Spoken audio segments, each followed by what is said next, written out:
Hello guys, today is April 3 and we have reached the episode number 120 of the Plum series. We started this on December 5 and every day including Saturday, Sundays we have done current affairs, CSAT and all the different subjects which is taken by different teachers as you see here. So we have tried to cover almost everything which you may need for the prelims 2023 and 24 and all, and like this there are 10,000s of questions in our total question bank which we have, and that is given as enrolled packages also. So you can WhatsApp me to get the details about that. This is the WhatsApp number, and if you are preparing for 24, 25 and all, you don't have to join test series this much early. You can watch the foundation videos which I give here in WhatsApp and then watch the free lectures. Okay, this week a lot of new lectures have been started, like the POLITY NCERT is going on, the history NCERT class 9 is started, sociology is going on in textbook wise order. Okay, one textbook is already complete. There's a second textbook of class 11th, and that chapter 3 is going on now. And then we have this polity, which is like almost completed. Okay, so I think by end of this month we'll complete all the 80 chapters, and it's like completely free. Okay, so like this, every textbook is free of cost. You can WhatsApp in this number and start learning from your home itself. So again, today's history questions, I've taken current affair oriented history. Okay, meaning there are many things which happens in the current affair which can be part of your art and culture or can be part of your history syllabus. So very latest March current affair, whatever happened history angle, that I have taken. So which of the following are true? The Constitution of India does not include the Banjaras as the tribes. The culture of Banjara is a mix of Marwadi and Brahmanical. Banjaras are almost widespread all over the country except the northeast. So options 2, 3 only, 1, 2 only, 1, 2, 3, 2 only. So here if you see, sometimes UPSC gives such options where one statement you don't even have to read. Okay, here everywhere 2 is there, so that some people don't even notice all these things, and they just, because seeing the question like Banjaras, maybe you have no idea, you just skip this question. Okay, but instead if you have seen the options, you will see that one statement you don't have to read itself, so only the remaining 2 you have to confirm. Okay, whether Constitution mentions it as a tribes and whether it is spread across the country except the northeast. So here the answer will be C, that is 1, 2, 3. All 3 of them are true statements. And if you see, the Constitution of India does not mention it. According to survey in 1968, there are 17 subgroups in the Banjara community. Like these are different subgroups in the Banjara community, and the culture is a mix of Marwadi and Brahmanical. They are mainly distributed in this. If you see across the India, it is there. Okay, in south, in east, in center, you can find them.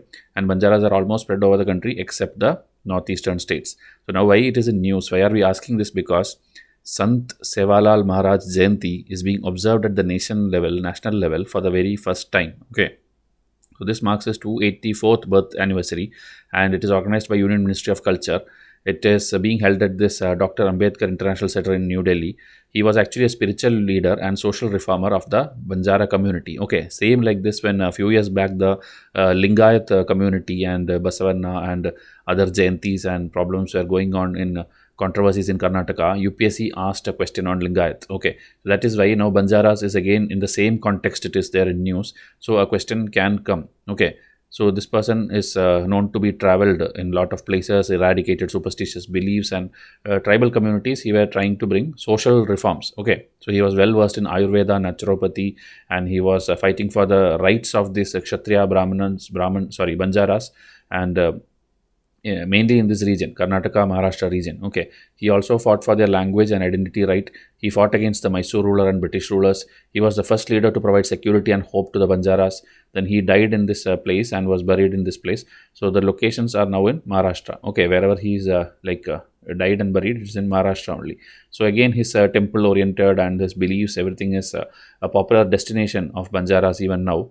And you will find every Banjara village in India has a saffron or a white or a red flag. Okay, this is symbolizing the victory of Sant Sevalal or Sevalal. Okay, he won the fight to protect the right and identity of the Banjaras. Now question number 2.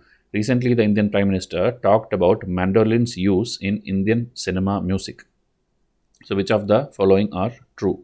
The origin of the mandolin is in India. It is smaller than the veena, sitar or guitar. They are commonly used in American folk music. So instruments is a very important topic of your syllabus, even though UPSC asks very less questions on this. It is in the early 90s and early 2000s in prelims, always there used to be questions about all these veena, sitar, guitar and all these things. And after that, you would see in coaching classes, they will give you like pages and pages of notes of all the instruments, okay, which actually is not useful for prelims or mains, but still they do that and sell these textbooks to you, and you people go and buy it also. Instead of doing all that, you have to follow the current affairs and see which instrument is in news or which dance form is in news. Based on that only they'll ask, okay, or whatever is already there in your NCERTs or the limited books which you read, Nitin Singhania or something, that much is enough. You don't have to buy this big bulky notes about each instrument or each musical thing, okay, that won't come in your exam, especially in UPSC it won't come.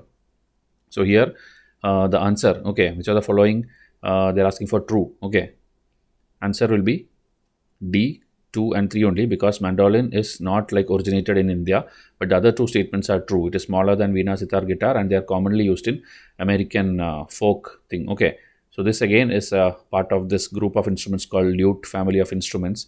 They have cavities where the sound produced by the strings are echoed, okay, like we have same like veena, sitar, guitar, they are all of the same family only. It is like a moderately sized string instrument that usually has 8 strings that are plucked with a pick like a lute.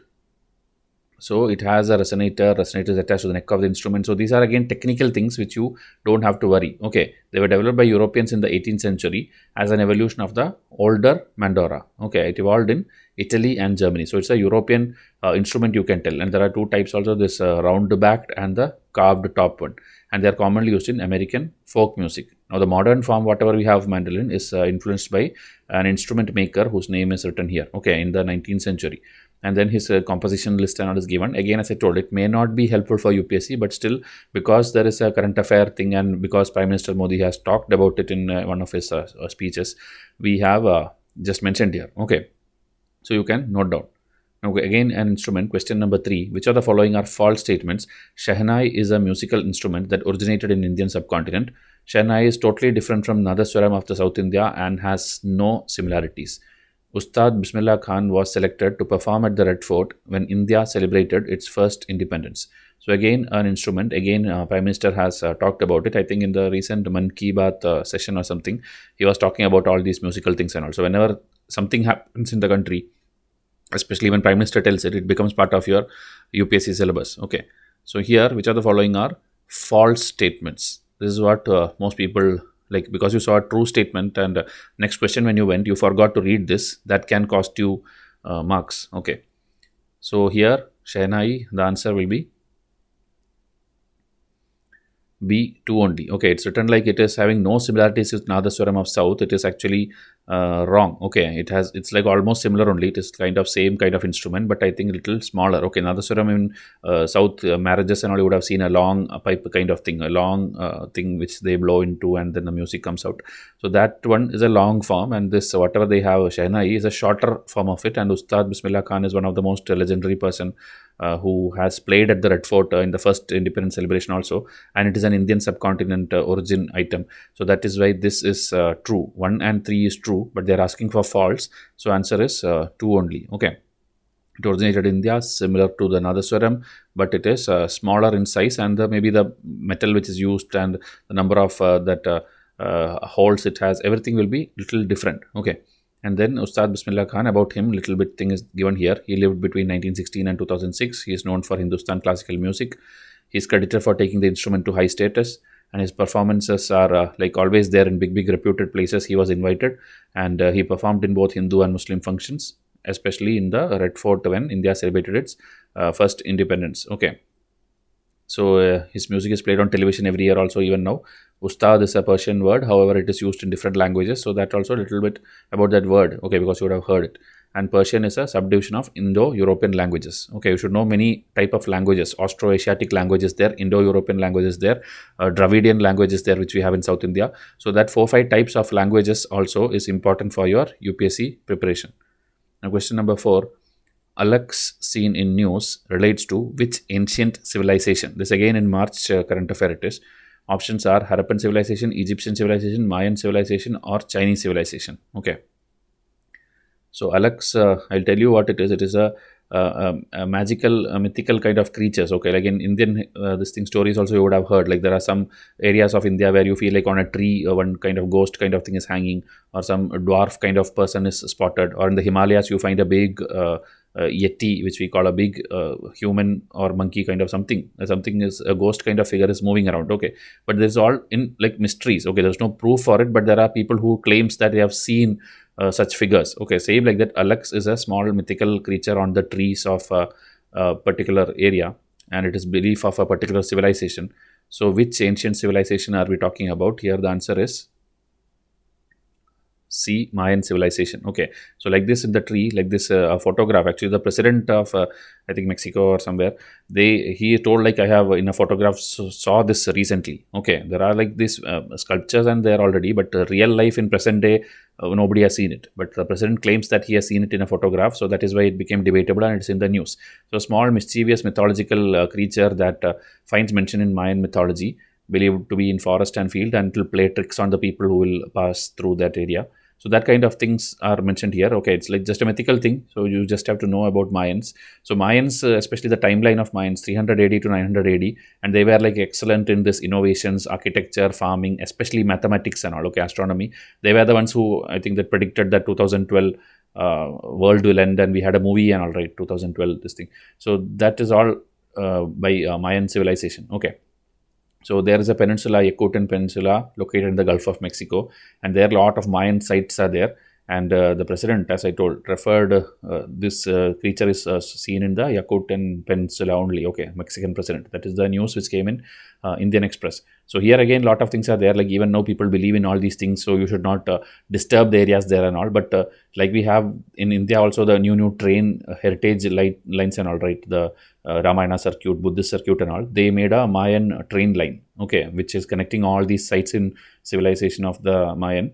But people have raised concern that you have disturbed these Alexas or angered these Alexas who are living in the forest. So such environmentalists and this cultural believers are spreading the problems also. Okay. Now last question for today.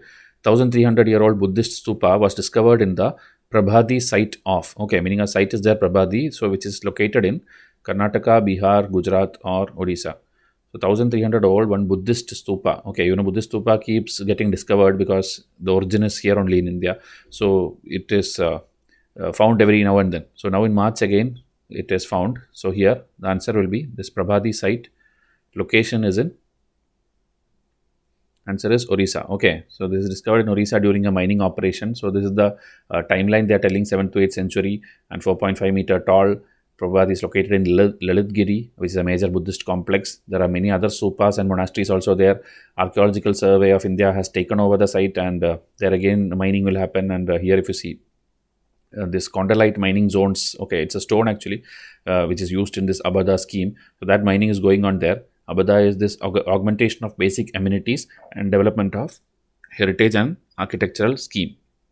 So with the ASI taking over the site, Abada scheme implementation will be affected, okay, because like crores of rupees are allocated for the schemes. So now if you take over it just because of historical findings and all, that full mining project will get affected. Okay, so these are the 5 questions based on current affairs and history. Okay, so this and all mostly I don't think you get to learn from everywhere because most people take it lightly, but UPSC directly asks questions from this, and we cover all these textbooks in our test series.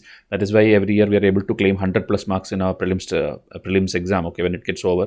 This year also I'll make a video when 28th May exam gets over. 2-3 days I'll take to analyze, and then we'll make a video called Vysh versus UPSC 2023, which we are doing every year. Okay, so in that we claim like how many questions came and all. Last year we couldn't do because there were many questions were debatable, and I have done partially some of the science and history questions and all, but again we'll show you. Okay, so if you need, if you feel you are weak in any subject, any section of history also, separate packages we have made because prelims is nearing.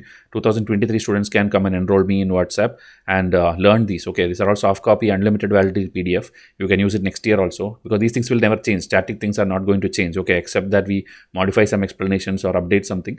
The base knowledge is going to be same only. Okay, and this is the best pack, bestseller pack, which will give you entire ancient, medieval, modern art and culture coverage. Okay, like this for every subject it's there. If you want, you can come and WhatsApp me. 2024 and 25 students can wait for the full year test series, 1 year timetable based thing I'll give you, where you can watch free lectures and solve our questions also, and you will easily clear the prelims. So thank you and have a nice day.